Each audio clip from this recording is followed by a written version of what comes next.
सुलक्षणा सुबह से रसोई घर में तरह तरह के व्यंजन बनाने में लगी हुई है। आज उसका इकलौता नीलेश शहर से जो आ रहा है। नीलेश की पढ़ाई अभी अभी ही खत्म हुई है और उसे एक कंपनी में सुपरवाइजर की नौकरी भी मिल गई है। जैसे ही सुलक्षणा को उसके बेटे ने फोन पर नौकरी मिलने की सूचना दी तो उसकी आंखों में खुशी के आंसू आ गए थे और हर माँ की तरह वो भी उसकी शादी के सपने देखने लगी। भगवान का लाख लाख शुक्र है बेटा, तेरी नौकरी लग गई। अब तू जल्दी से शादी भी कर ले। क्या माँ, शादी और अभी थोड़े पैसे तो जोड़ लेने दो। फोन पर नीलेश ने अपनी माँ की बात काट दी, लेकिन सुलक्षणा ने तय कर लिया था कि जब नीलेश गांव आएगा तो उसे शादी के लिए मना लूंगी। सुलक्षणा ने लगभग सारा खाना तैयार कर लिया था। बस वो नीलेश की पसंद का अचार लाने छत पर जा रही थी, तभी उसके दरवाजे पर एक कार आकर रुकी। उस कार से नीलेश बाहर उतरा। उसे देखकर सुलक्षणा सोचने लगी, नीलेश कार से आया है, पर ये तो हमेशा बस से गांव आता था। मुझसे कहता है कि पैसे जोड़ने हैं, लेकिन खुद बिना मतलब के ये लड़का पैसे बर्बाद करता है। अभी उसकी खबर लेती हूँ। ये सोचकर और बनावटी गुस्सा अपने चेहरे पर लाकर जैसे ही वो बाहर गई तो उसने देखा कि दुल्हन के लिबास में एक लड़की भी कार से उतरी। सुलक्षणा उस लड़की का मुंह घूर घूर कर देख रही थी और सोच रही थी, कौन है ये लड़की? कहीं नीलेश ने इससे शादी तो नहीं कर ली? लेकिन मेरे बिना वो शादी कैसे कर सकता है?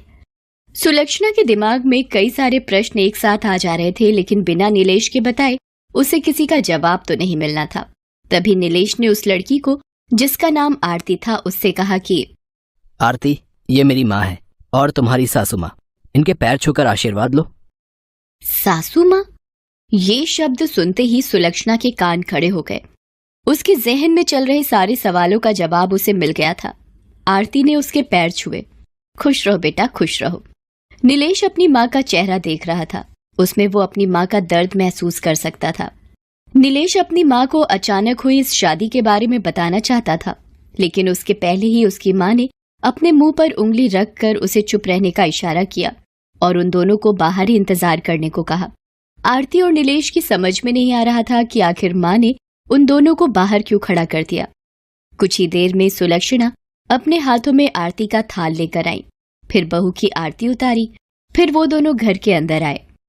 माँ, तू नाराज तो नहीं है ना? शादी जैसा इतना बड़ा फैसला मैंने तेरे बगैर ले लिया।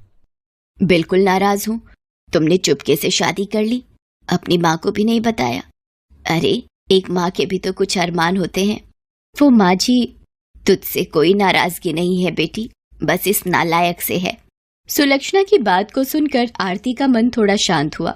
उसके बाद उन दोनों ने अपनी कहानी बतानी शुरू की। दोनों एक दूसरे को कॉलेज के समय से ही प्यार करते थे। कॉलेज खत्म होने के बाद नौकरी मिलते ही उन्होंने शादी करने का तय किया था।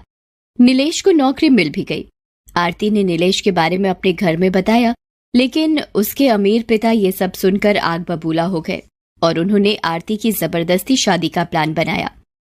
वो तो ऐन वक्त पर आरती घर से भाग गई, नहीं तो वो उसकी शादी कर देते। माँ जी, इसीलिए हमें इस तरह से शादी करनी पड़ी। मुझे माफ कर देना बेटा, मुझे अब तुमसे कोई शिकायत नहीं है। उसके बाद सुलक्षणा ने खाना परोसा और सभी ने मिलकर खाया। आरती तो सुलक्षणा के हाथों के अचार की फैन हो गई। माँ जी, मैं ये अचार थोड़ा और ले लूं? मुझे बहुत पसंद आए। सच कहिए तो मैंने शहर में इतना अच्छा अचार कभी नहीं खाया। आरती की बात सुनकर सुलक्षणा मुस्कुरा कर रह गई। अगले दिन वे तीनों शहर की ओर निकल पड़े। नीलेश जिद करके सुलक्षणा को अपने साथ ले जा रहा था।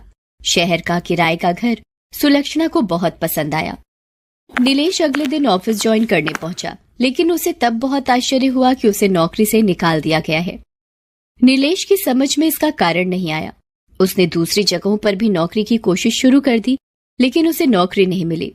दिन हफ्ते में बदले और हफ्ते महीने में, लेकिन उसकी नौकरी कहीं नहीं लगी। अब तो उसकी सारी जमा पूंजी भी खत्म हो गई थी। मकान मालिक बार बार किराए के लिए तकादा कर रहा था और इस बार तो उसने फाइनल बोल दिया था कि अगर इस महीने की 30 तारीख तक किराए के पूरे पैसे नहीं दिए तो तुम लोगों को घर से बाहर निकाल कर सारा सामान बाहर फेंक दूंगा। हाँ, असल में ये आरती के पिता के रसूख का ही परिणाम था कि नीलेश की नौकरी भी गई और उसे कहीं नई नौकरी भी नहीं मिल रही थी। अब आरती ने शादी तो कर ली थी, इसलिए वो इसमें कुछ कर तो नहीं सकते थे, लेकिन वो ये चाहते थे कि ये मुसीबतें आरती और नीलेश के रिश्ते में दरार ले आएं। और आरती उनके पास वापस चली आए।